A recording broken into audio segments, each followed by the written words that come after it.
What is up guys, Morton here from SteamFirst.com with a review for the 2D action platformer Akane the Kunoichi, developed by Haruneko Entertainment and released May 2nd, 2014 on Steam for $3.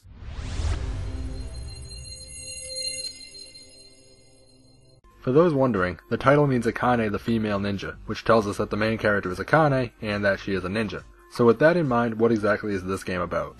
Well, basically you're a ninja and somehow you have an infinite number of kunais, which are basically throwing knives, and your goal is to get to the end of each stage without dying. You can take 4 hits from enemies or obstacles, and every once in a while you find health or power-ups hidden inside breakable blocks.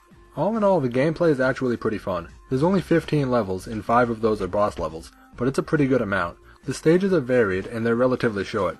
Each one has a 5-minute timer, and I think if you run out of time you lose, but honestly I completed all the stages without even coming close to running out of time, so I don't really think it's anything to ever worry about. Each stage has 3 kimonos, including boss stages, which are optional to pick up. There's an achievement for them and such, but that's about it.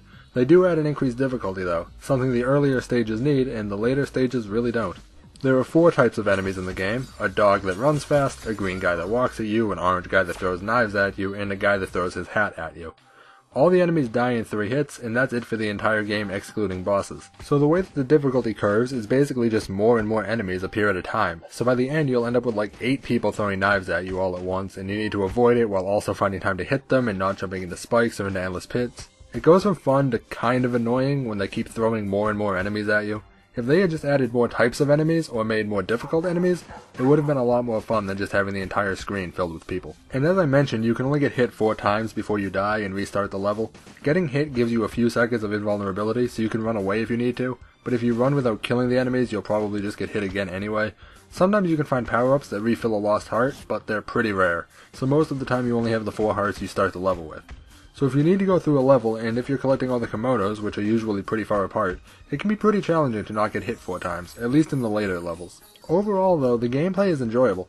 It can get a tad repetitive, especially later on when you can play a level for 2 to 3 minutes and then die near the end and have to replay the entire level again, but none of the deaths felt cheap. If I got hit, it was my fault. The controls are solid and all the physics are good. Gameplay gets a 4 out of 5. It can be repetitive at times, but it's fun when you're progressing, and the bosses are fun and a nice change of pace. Visually, the game looks really cool. One of the tags on Steam for this game is anime, and it shows when you look at it. It's obviously inspired by Japanese art, and they did a really good job with it.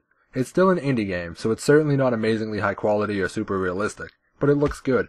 The level stages are varied too, going from an ice stage to a castle, for example, so it doesn't get boring to look at. Graphics get a 4.5 out of 5. I really don't have any complaints with the graphics. The sounds are also pretty good. The sound effects are more or less average, but the soundtrack is really good. Sometimes the sound effects seem to have weird issues though, like in some levels the spikes in the ground would make a noise when they were going to pop up or go back down, but sometimes the sound would just stop so it was impossible to know when you needed to move. Sound gets a 3.5 out of 5. The soundtrack was great, but the other issues were pretty annoying. There's not a whole lot to say as far as story goes. Basically, Akane's master Goro got kidnapped and it's up to you to find him and get him back.